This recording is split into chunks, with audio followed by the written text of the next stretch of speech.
ये हमारे पास circle chapter से दो इंपॉर्टेंट थ्योरम है और ये ही दोनों इंपॉर्टेंट थ्योरम है। इसके अलावा हालांकि सवाल के रूप में आपको थ्योरम मिलेगा, लेकिन ये दोनों थ्योरम यदि आपको मालूम चल गया ना तो आपको एग्जाम में 4 से 5, हालांकि 4 नंबर आराम से मिल जाएगा। देखो ये दोनों सवाल ना लगभग हर साल सीबीएसई पूछा है। थ्योरम यदि पूछता है कोई थ्योरम वो पूछे ना पूछे, लेकिन इन दोनों में से कोई एक थ्योरम जरूर पूछता है। और इसमें से भी यदि कोई इंपॉर्टेंट थ्योरम ज्यादा वो पूछता है तो वो ये वाला पूछता है, ये वाला पूछता है। आप सीबीएसई का कभी क्वेश्चन पेपर देखेंगे पलट के, 10 साल 15 साल का यदि आप पलट के देखेंगे तो आपको ये वाला जो थ्योरम है ना जरूर प्रूफ करने के लिए उसमें दिया गया है। समझ गए बात को? तो ये दोनों थ्योरम ना बहुत ही ज्यादा इंपॉर्टेंट थ्योरम इसलिए है क्योंकि इन दोनों में से कोई ना कोई थ्योरम आ ही जाता है हर साल। हर साल जब हम एग्जाम दिए थे ना तो उस समय पे मेरा ये आया था, ये वाला हकीकत है। तो आप इसको पलट के देखेंगे, जब आप पेपर को पलट के देखेंगे क्वेश्चन पेपर को, तो ये आपको सवाल जरूर इसमें मिल जाएगा। समझ गए बात को? तो इसमें ध्यान देना है। आखिर इसको हम लोग प्रूफ कैसे करें। देखो पहला थ्योरम क्या है? पहला थ्योरम कहता है कि the tangent at any point, the tangent at any point of a circle, the tangent at any point of a circle, circle के किसी भी पॉइंट पे एक टेंजेंट है। तो यहाँ पे मान लो एक पॉइंट है पी, सर्किल के किसी भी पॉइंट पे क्या है? टेंजेंट है पी। ठीक है, उसके बाद इज परपेंडिकुलर, परपेंडिकुलर होगा टू द रेडियस, रेडियस के परपेंडिकुलर होगा। जैसे यहाँ पे ये एक टेंजेंट है हमारे पास ए बी, यहाँ पे पॉइंट ऑफ कॉन्टेक्ट पी है, यहाँ से जब रेडियस आएगा ना तो यहाँ पे हमारा एक परपेंडिकुलर यानी कि 90 डिग्री बनना चाहिए। उसके बाद through the point of contact, इस पॉइंट ऑफ कॉन्टेक्ट पे 90 डिग्री का एंगल बनना चाहिए। क्या कह रहा है सवाल? सवाल ये कह रहा है कि एक सर्किल है और इस सर्किल का पॉइंट हमारे पास पी है जिसका नाम है पॉइंट ऑफ कॉन्टैक्ट। यहाँ पे जब हमारा रेडियस ऊपर से यानी कि 0 से लेकर ओ से हमारा पॉइंट ऑफ कॉन्टैक्ट पे जब हम लोग रेडियस खींचेंगे ना तो यहाँ पे 90 डिग्री का एंगल बनेगा। यही हमें प्रूफ करना है ना। तो देख लो यहाँ पे गिवन में क्या दिया हुआ है। देखो प्रूफ करने का कुछ तरीका होता है। सबसे पहले हम लोग गिवन लिखते हैं, उसके बाद फिर टू प्रूव लिखते हैं, उसके बाद फिर यदि कंस्ट्रक्शन का जरूरत है तो कंस्ट्रक्शन लिखते हैं, उसके बाद फिर प्रूफ लिखते हैं, है ना। तो यहाँ पे जो सवाल में दिया हुआ रहता है ना वही चीज आपको बस सजा के गिवन में लिख देना होता है। जो आपको सवाल में दिया हुआ है बस उसी चीज को थोड़ा सा सजा के, थोड़ा सा उसका अलग फॉर्म देके आपको गिवन में लिख देना पड़ता है, और जो प्रूफ करना है वो आपको टू प्रूफ में लिखना पड़ता है। और कंस्ट्रक्शन में हम लोग वो लिखते हैं जो कि अलग से कंस्ट्रक्शन कुछ करते हैं, है ना। चलो यहाँ पे कंस्ट्रक्शन का जरूरत है तो हम लोग कंस्ट्रक्शन यहाँ पे लिखेंगे।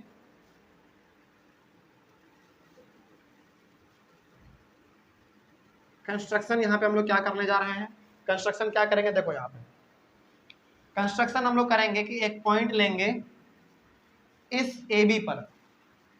देखो यहाँ पे कैसे लिखते हैं, take a point Q on AB other than, take a point Q other than take a point Q on AB other than P। क्या करना है हमको? इस AB टेंजेंट पर, इस AB टेंजेंट पर हमको एक पॉइंट लेना है जिसका नाम होगा Q। चलो हम लोग एक पॉइंट यहाँ पे ले लेते हैं Q। आप पॉइंट इधर भी ले सकते हैं, है ना, क्योंकि समझना ज्यादा अच्छा रहता है इधर, तो इधर ही हम लोग ले लेते हैं, ठीक है ना। एक पॉइंट हम लोग ले लिए यहाँ पे Q अदर देन P, मतलब कि P के अलावा, P तो एक पॉइंट इस पे है ही, तो P के अलावा हम लोग एक पॉइंट ले लिए AB पर, कौन सा? Q, ठीक है ना। अब हम लोग क्या करेंगे, यहाँ पे फिर करेंगे हम लोग ज्वाइन OQ। इस OQ को आप क्या कर दीजिए? ज्वाइन कर दीजिए। कर दिए ज्वाइन। चलो आगे बढ़ते हैं। फिर अब हम लोग करेंगे प्रूफ। यही चीज समझने वाला है, ये समझ में आ गया तो ये थ्योरम आपसे बन जाएगा, ठीक है ना। देखो यहाँ पे क्या था, हमारे पास कुछ गिवन था, प्रूफ करना है क्या ओपी जो है ना वो परपेंडिकुलर है किस पे? ए बी पर परपेंडिकुलर है, ये हमको प्रूफ करना है। तो हम लोग क्या किए, एक पॉइंट ले लिए क्यू किस पे? ए बी पे, जो कि पी के अलावा है।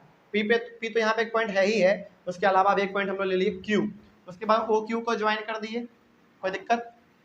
बस समझ में आ गया। चलो आगे बढ़ते हैं। अब आगे बढ़ते हैं प्रूफ में। अब जरा बताओ हमको यहाँ पे हम लोग क्या लिख सकते हैं, जरा सोच के बताओ तो। कौन सा लीनियर है?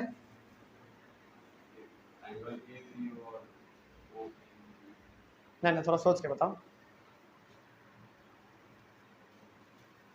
एंगल POQ और ये एक्सटीरियर एंगल है OPA। देखो यहाँ पे एंगल वाला खेल नहीं खेलना है हम लोगों को, यहाँ पे हमको ये प्रूफ करना है ना केवल कि ये जो है ना 90 डिग्री होगा, केवल ये हमको प्रूफ करना है। देखो आप जरा समझना मेरे बात को, since Q is a point, since Q is a point on AB other than P,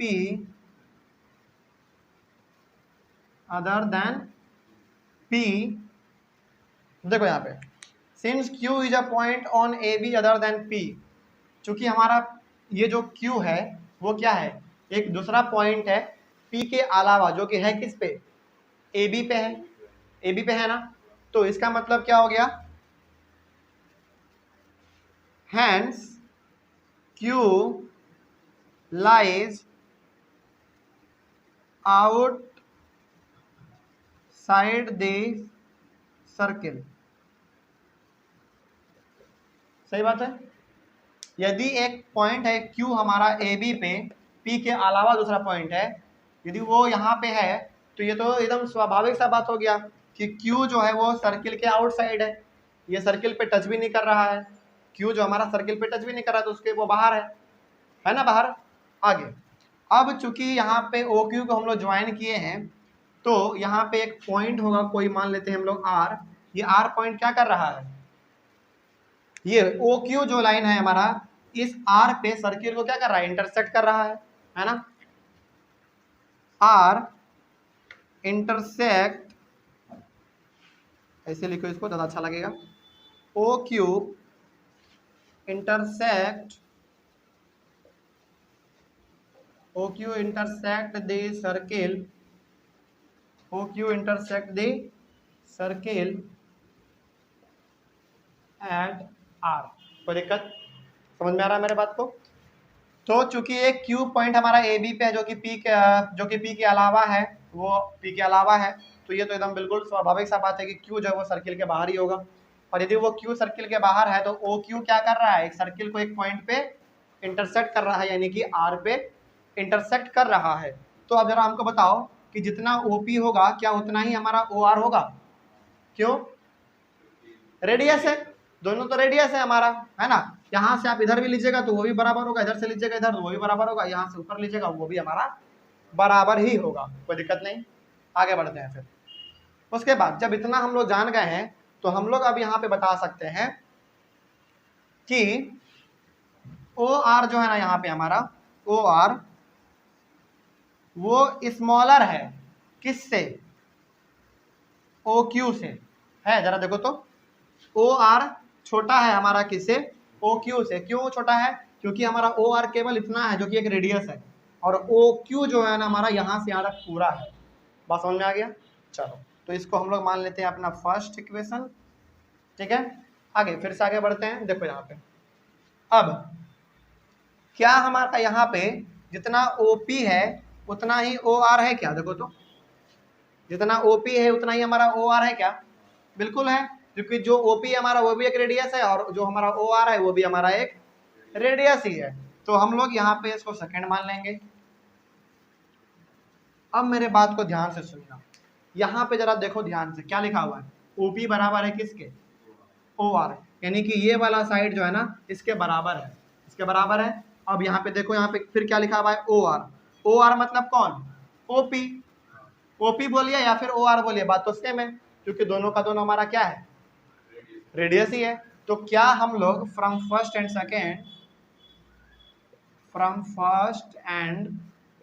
second क्या हम लोग यहाँ पे OP is smaller than OQ लिख सकते हैं, जरा देखो तो।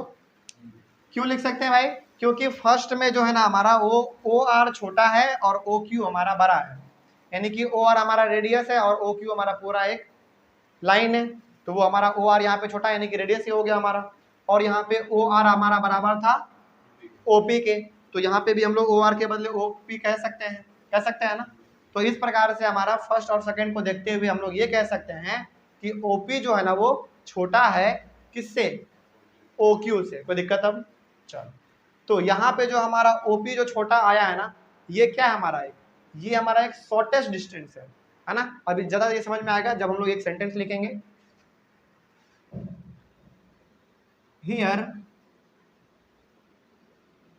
Here OP is the shortest distance. OP is the shortest distance. OP is the shortest distance between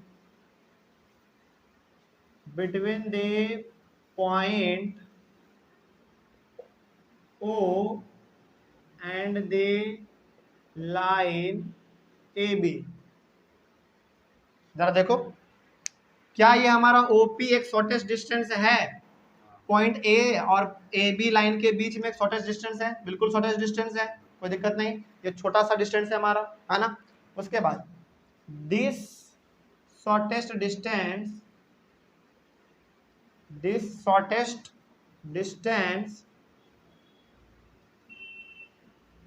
is the perpendicular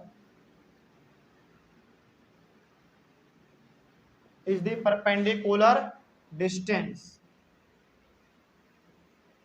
ये एक परपेंडिकुलर डिस्टेंस है। कैसे है जरा देखो मेरे बात को ध्यान से। यहां से यहां तक में हम लोग ये प्रूव कर चुके कि ओपी जो है ना वो एक छोटा सा, ओपी हमारा क्या शॉर्टेस्ट डिस्टेंस है। ये ओपी हमारा छोटा है किससे? ओक्यू से। कौन ओक्यू? जो कि हम लोग यहाँ पे कंस्ट्रक्शन में खींचे हुए थे, है ना। और ये जो हमारा ओपी है ना वो एक शॉर्टेस्ट डिस्टेंस है किससे किसके बीच? पॉइंट ओ और लाइन ए बी के बीच। देख लो शॉर्टेस्ट डिस्टेंस है क्योंकि ओ क्यू तो हमारा बड़ा है ना, वो एक शॉर्टेस्ट डिस्टेंस हुआ। और यही शॉर्टेस्ट डिस्टेंस हमारा क्या होता है? परपेंडिकुलर डिस्टेंस कहलाता है। क्योंकि यदि आप किसी भी सर्किल को ऐसे खींचेंगे और उसके ऊपर एक टेंजेंट ऐसे खींच देंगे तो जो शॉर्टेस्ट डिस्टेंस होगा ना वो बिल्कुल एक परपेंडिकुलर ही होगा, बिल्कुल एक परपेंडिकुलर ही होगा। लेकिन हाँ, यहाँ से कोई एक बड़ा सा इसे खींच देंगे तो क्या यहाँ पे परपेंडिकुलर होगा? नहीं होगा। तो हम लोग कैसे कह सकते हैं कि यहाँ पे परपेंडिकुलर होगा? नहीं होगा। लेकिन जो शॉर्टेस्ट डिस्टेंस होता है वो हमारा परपेंडिकुलर होता है। तो क्या परपेंडिकुलर यदि होता है तो क्या अब हम लोग यहाँ पे direct OP perpendicular A B लिख सकते हैं? कोई दिक्कत? तो हम लोग यहाँ पे डायरेक्ट लिख सकते हैं। अब हैंस यहाँ पे दिख रहा है। अच्छा चलो, इसके बाद हम लोग इसके बाद यहाँ से हम लोग फिर यहाँ लिख दे रहे हैं, ठीक ना। OP perpendicular A B, hence proved, hence proved हो गया। तो कैसे लिखेंगे? सबसे पहले यहाँ से शुरुआत करेंगे, ऐसे ऐसे जाते जाएंगे, फिर यहाँ से हमारा ऐसे चलेगा और यहाँ लास्ट से फिर हमारा ओपी परपेंडिकुलर ए बी हो गया, हैंस प्रूव्ड हो गया।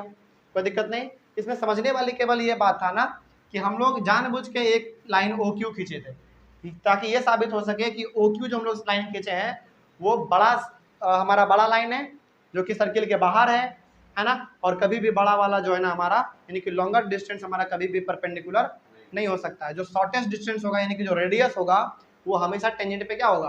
परपेंडिकुलर होगा। कोई दिक्कत? ये समझ में आ गया? इसमें कोई डाउट नहीं? अब चलो आगे बढ़ते हैं। फिर अब हमारे पास ये वाला है एक, इसमें हम लोग क्या करेंगे देखो, इसमें भी कुछ कंस्ट्रक्शन हमको करना पड़ेगा। इसमें भी क्या लिया हुआ है? ये भी एक थ्योरम है। क्या थ्योरम है? देखो, the length of tangents, tangents का दिया मतलब कि दो टेंजेंट है ना। Tangent drawn from an external point, external point मतलब क्या? कोई एक बाहरी पॉइंट होगा। तो यहाँ पे बाहरी पॉइंट हमारा क्या है?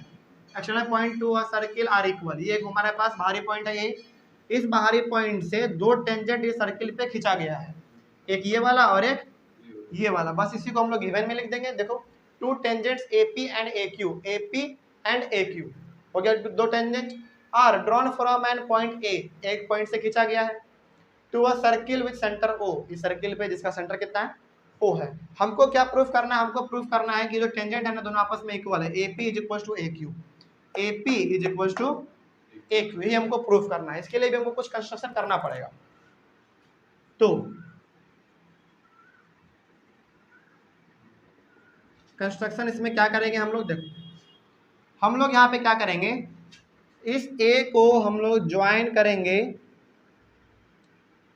ओ से, ठीक। तो पहला लिख दो ज्वाइन एओ कॉमा, फिर ओपी को हम लोग ज्वाइन करेंगे, एओ हो गया, फिर ओपी एंड ओ क्यू, इसको भी ज्वाइन कर दो। अब जैसे ही हम लोग ज्वाइन कर दिए वैसे ही हमको मालूम चल गया कि ओपी हमारा क्या है, एक परपेंडिकुलर है किस पे, एपी पे। तो अभी हम लोग तुरंत इसमें प्रूफ किए हैं कि जो हमारा शॉर्टेस्ट डिस्टेंस होता है यानी कि जो रेडियस होता है वो 90 डिग्री होता है। तुरंत हम लोग अभी यहाँ पे प्रूफ करे हैं, है ना। और उसी प्रकार यहाँ 90 तो यहाँ भी 90, कोई दिक्कत, समझ में आ गया। चलो ये हो गया हमारा। अब हम लोग प्रूफ करेंगे। देखो प्रूफ, अच्छा जरा बताओ तो क्या यहाँ पे तुमको दो राइट ट्रायंगल दिख रहा है क्या? बिल्कुल दो राइट ट्रायंगल दिख रहा है, यहाँ पे भी 90 यहाँ पे भी 90 हमारा। तो अब हम लोग यहाँ पे क्या कह सकते हैं, in right triangle AOP and right triangle AOQ दो ट्रायंगल ले लिए हम लोग, एक ट्रायंगल AOP ये ऊपर वाला और एक ट्रायंगल AOQ ये नीचे वाला, कोई दिक्कत। चलो आगे बढ़ते हैं फिर। अब जरा देखो तो क्या angle P is equal to angle Q के बराबर है? बिल्कुल है। रीजन क्या लिखेंगे, एच 90 डिग्री, दोनों 90 के बराबर है ना। अब उसके बाद क्या ये वाला साइड AO क्या दोनों में कॉमन है? ये हमारा साइड कौन सा साइड है, हाइपोटेनस है, हाइपोटेनस है ना, दोनों में सिमिलर है, दोनों में सिमिलर है। तो AO is equal to AO, reason क्या लिखेंगे, कॉमन, हो गया। अब क्या जितना हमारा OP है क्या उतना ही OQ होगा? बिल्कुल होगा, क्यों, क्योंकि दोनों रेडियस है, दोनों रेडियस है हमारा, दोनों सेम है। तो OP is equal to OQ, reason क्या लिखेंगे, रेडियाई, रेडियस का प्लूरल क्या होगा, radii, RADII, radii of circle. क्या अब यहाँ पे देखो, हम लोग क्लास 9th में कॉन्ग्रुएंट ट्रायंगल पढ़े थे, है ना। जरा देखो तो यहाँ पे R यानी कि राइट एंगल, H यानी कि हाइपोटेनस, S क्या RHS कॉन्ग्रुएंट से ये दोनों ट्रायंगल हमारा कॉन्ग्रुएंट हो गया, है ना। तो अब हम लोग यहाँ पे लिख सकते हैं कि ट्रायंगल कौन कौन सा नाम लिए थे, AOP is congruent to triangle AOQ, reason कौन सा, RHS कॉन्ग्रुएंस,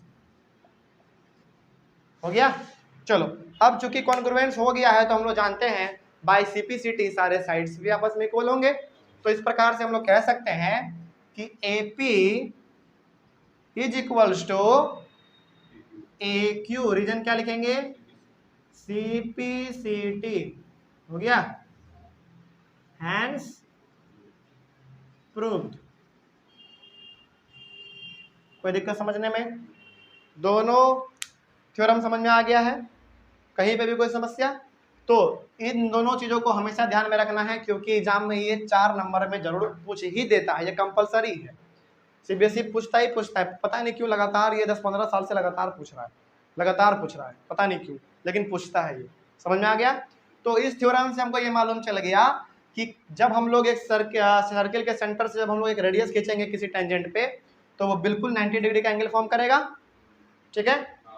उसके बाद जब कोई एक बाहरी पॉइंट से जब हम लोग दो टेंजेंट आपस सर्किल पे खींचेंगे, जब किसी बाहरी पॉइंट से किसी सर्किल पे दो टेंजेंट आपस में हम लोग खींचेंगे तो वो टेंजेंट दोनों आपस में क्या होंगे, बराबर होंगे, इक्वल लेंथ के होंगे। ये हम लोग बाय RHS कॉन्ग्रुएंट से साबित कर चुके हैं, कोई दिक्कत इसमें, बस समझ में आ गया है। आने वाले क्लास में हम लोग अपने कुछ सवालों को सॉल्व करेंगे और अपने चैप्टर को कंप्लीट करेंगे, इसमें कोई डाउट नहीं। ऑनलाइन वाले बच्चे इसको स्क्रीनशॉट भी ले सकते हैं, इसमें कोई डाउट नहीं। चलिए आज का क्लास हम लोग यहीं पे ओवर करते हैं, आने वाले क्लास में हम अपने कुछ सवालों को सॉल्व करेंगे। तब तक के लिए thank you very much and have a nice day.